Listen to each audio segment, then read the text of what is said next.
New week, new documenting the journey. Welcome back. On this channel, I document my journey, building my brand, exchange life. I'm here in Bali. It's fucking sunny out here. And today we have a special guest on the channel, Matt from Space Goods. We did a little Q&A for his channel. And I also, at the end, asked the questions that you guys have for me to him and then gave my opinion on it. So that's this video. I do a monthly Q&A. I'll make sure to bring on more special guests to answer them. So follow me on Instagram. That's where you can put the question in the question box on my stories. Next week, it's going to be a normal documenting the journey. There's many life and brand updates, so make sure to subscribe here so you guys can see what's going on there. Let's get into it. It's the last day in Bali. We're doing a Q&A. Tristan, who I was on his podcast this time last year. Similar setup. I think this view's outdoing the last one. To start out with, Are these questions to you? Yeah, to me, but I'll ask them to you and then give my opinion. Yeah. So one of them that comes up a lot, and I know you've talked about this before, is like, how do you meet people? Like, how do you get in this? Are people asking you that now? Yeah. Because you used to ask me that. Exactly. Go to Bali. How did I do it? Go to Bali and get on Twitter. Get on Twitter, It's go to basically Bali. that simple. Be open, be honest. Don't try to act like someone you're not. Just share whatever the fuck you're doing. When I came here the first time, it was like, I told people I was going broke and what I was trying to do, and that's why everyone wanted to help me out. Because I wasn't trying to pretend to be someone I'm not. And I think the Doctor Journey has helped a lot with that, because I'm like sharing things raw and honest. Yeah, definitely. So, I don't know if this fits you guys, but I always advocate for trying to share your journey. So, share your journey, be open and honest, and go to places where you think you can find people like that do what you want. For us, it's like ecom people, but maybe for you, it's like fashion, or just try to find a location where that's at and go there. Do you think ecom is still a great place to start as an entrepreneur and a vertical? Yeah, I think it's the greatest entrepreneurial journey there is, and I think it's also the hardest, which is why most people go and do an agency or do OnlyFans management and some other bullshit like that. What is more all-encompassing business skill-wise than e-commerce? I don't think there is anything really, because you have to think about. Is it gone black? Yeah. Press it again. We're gonna have to pass these over. Yeah, e-com's like product, finance, logistics, customer service, marketing, branding, everything. Like, and it's also a place you can start with like drop shipping and scale up from there. So I think it's like the ultimate crash course in entrepreneurship and also like personal development, starting an e-com store. So yeah, I mean, I agree. I don't think that what gurus are telling you these days is like true though, where every guru is trying to convince you that their business model is like the best business model. For me, e-com is good, maybe for Matt too, because we're more creatives. Like, we want to create our own thing from scratch.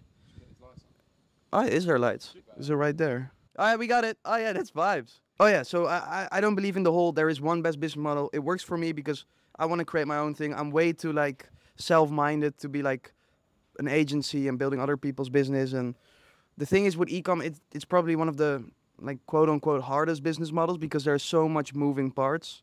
You have to know about supply chain. You have to figure out how to do customer service, how to do ads, how to do media buying. And so it is, like you say, I think the best thing to learn it all. But you're also probably going to struggle the most to get it off the ground and to build something solid. But if you do manage, then you have something really good. Not even the business itself, but also the skill set that you built. So for me, it's definitely, I think, a great place to start. But I'm also very hard-headed. So maybe you're like really into helping other people, or like you're more of a people pleaser, or like it's not good or bad, right? But maybe serving other people works better for you. Me, when I did my agency, you can go back to the videos, I was like fucked. Like, I didn't like it at all. So yeah, that is my opinion on it. You got anything more? What were some hardships that you've had and how have you persevered? So specifically into, let's say, starting your first brand. I think every issue under the sun, not having any money, ad accounts getting disabled, payment processors getting disabled, products arriving wrong, doing customer service from a sweaty Spanish Airbnb by myself in 2017 in the literal scale closet. I think basically everything, to be honest. Yeah, it's really hard to start shit, which is why most people don't and can't sustain it. But you get better and stronger as you go on, really. Yeah. That's a pretty general answer, but I'll let you have the stage. Some hardships. So for me,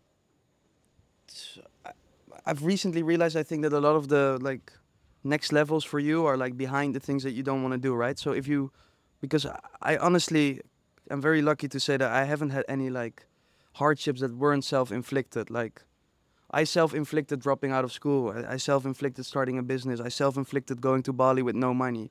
Like these are hardships, but I'm like, I don't really classify them as hardships because I chose to do them and I thought they were the best thing to do.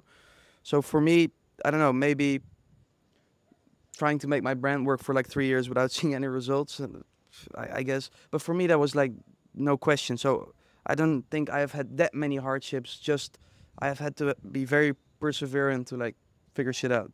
With how much money did you did you stop a normal job to start your own brand? So how much money did you have to start Midnight City?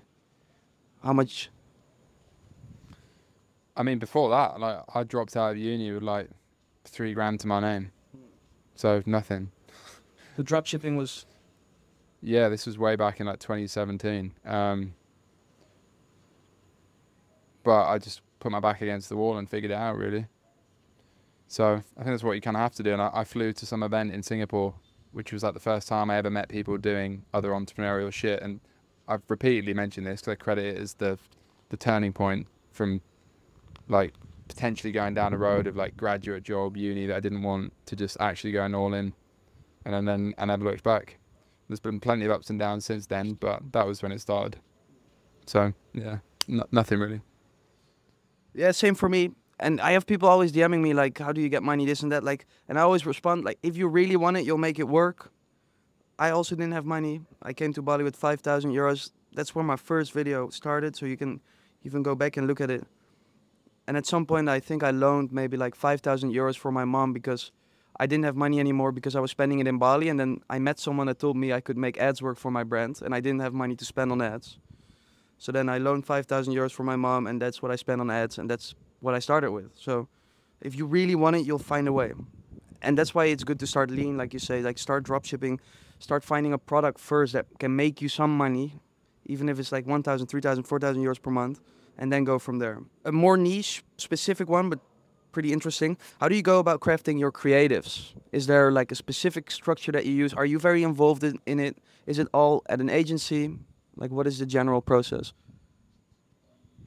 Yeah, to be fair, I don't really touch like the ad creative process anymore. I probably should, but it's not necessarily my strong point. It's very like analytical. Up to now, we've used a mixture of agency and doing it in-house. We've now recently moved away from agencies. We're doing it all in-house.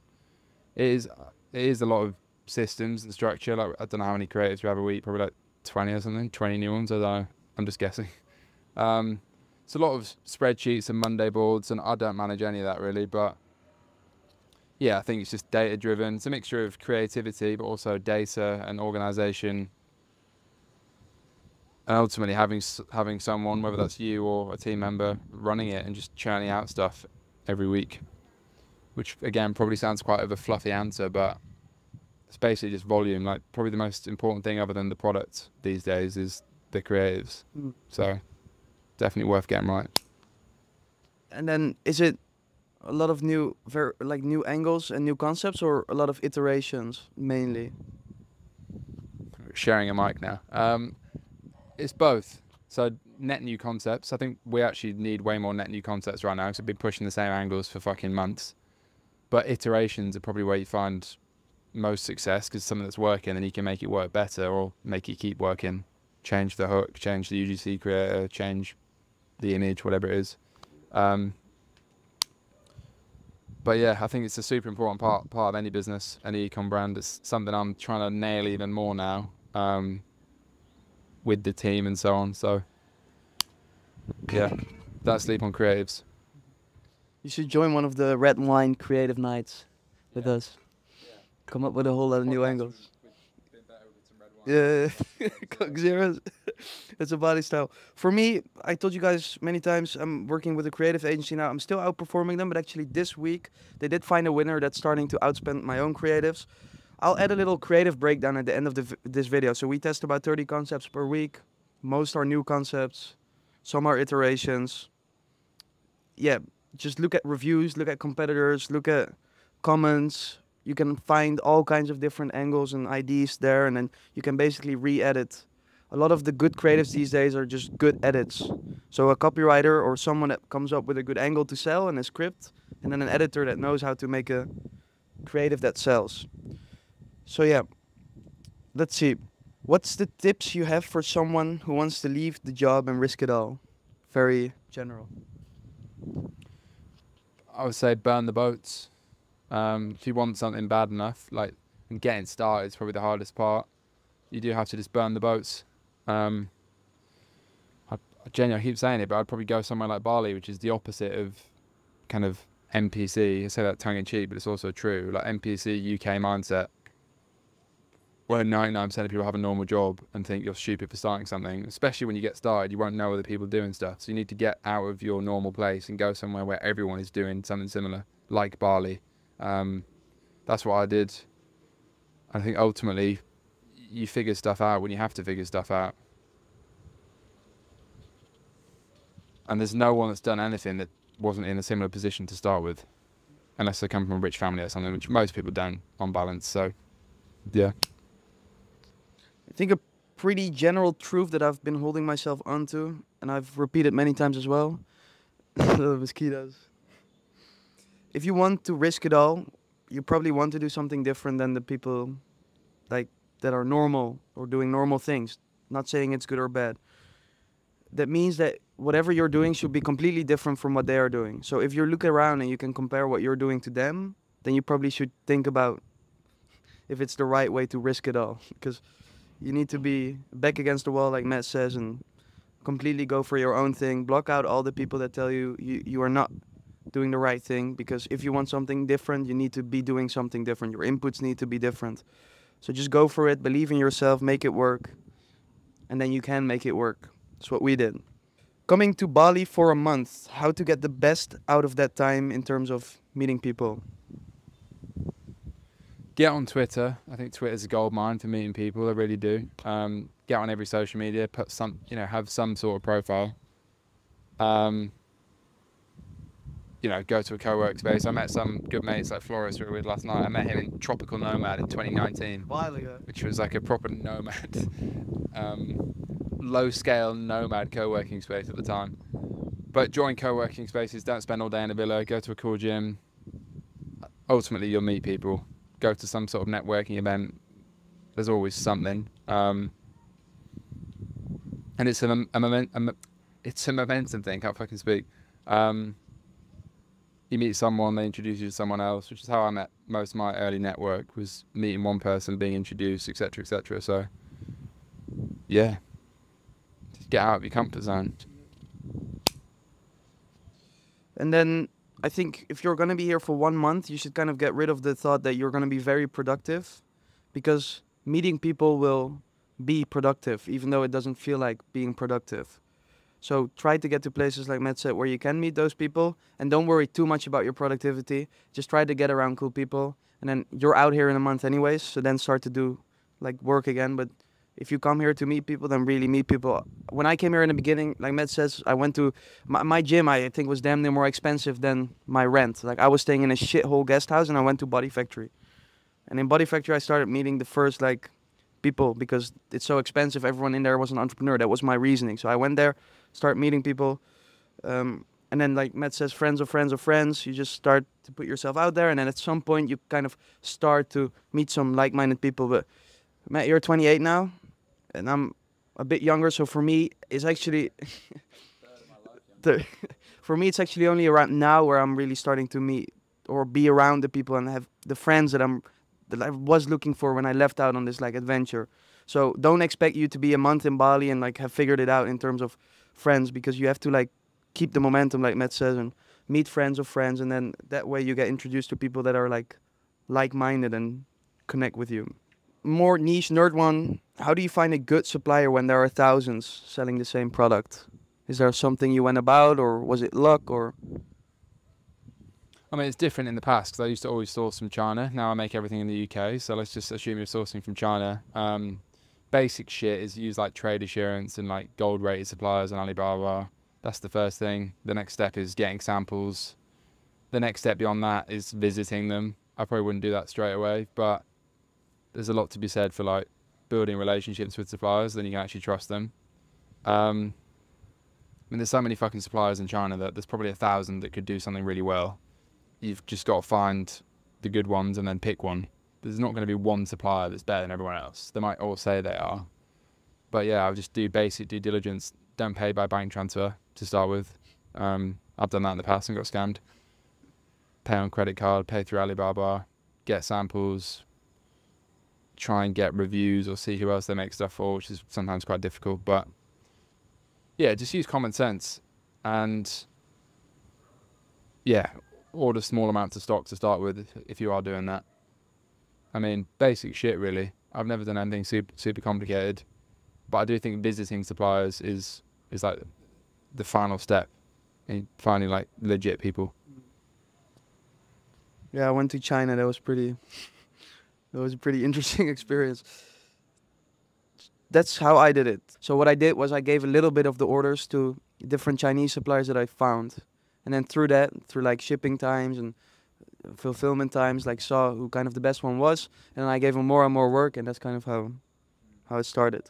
Very general one, I'm not sure if you do, but best readings that you suggest or podcasts. Is there like in general one? I think you should listen to ours maybe, but I actually don't read a lot, so I can't advise on that. I think Andy Frisella's podcast is the first one I ever listened to, MFCEO. It's got like 400 episodes. I think George Heaton said that's a great podcast as well. I used to listen to that when I was like 20. Other than that, I think go listen to the Midnight Pod every single episode. I think there's some gems in there. Other podcasts, I mean, like entrepreneurial ones, there's not that many good ones in my opinion. There's a lot of real fluffy ones. I think getting on Twitter, you can learn a lot from that because there's founders of 9-figure brands on there just like tweeting information for free. It's like the first generation where that's ever been a thing. But I would just say YouTube in general, although there's a lot of fluff on YouTube trying to sell you a course and lying about the realities of stuff to sell you that course. Probably more of that than there is genuine stuff. But yeah, I think Twitter's a goldmine. Some podcasts are good. Actually, the Operators Pod is really good, but that's definitely not for beginners. It's like higher level stuff because they're all like 9-figure brand founders. So you probably can't really relate if you've just started listening to that. But yeah, start with the Midnight Pod. Then go from there. Start with Midnight, start with my channel. Read Naval, the Almanac. It's like a general way of philosophy and life and business and things that will help you out a lot. I think that's it. You know, I DM'd you that I'll one day be on the pod. A long time ago. It's pretty cool, I think. Full circle. The pod that's shrinking in view. But I'm motivating Matt again to get on there, guys, so you should thank me. We did catch up again. Go check out his channel. Cool shit. You'll see a lot of resemblance on how I started and why I'm doing this. I talked to you guys before about that it's made a big difference for me. So yeah, I hope it's helpful for you guys. So that's it for this week's Documenting the Journey.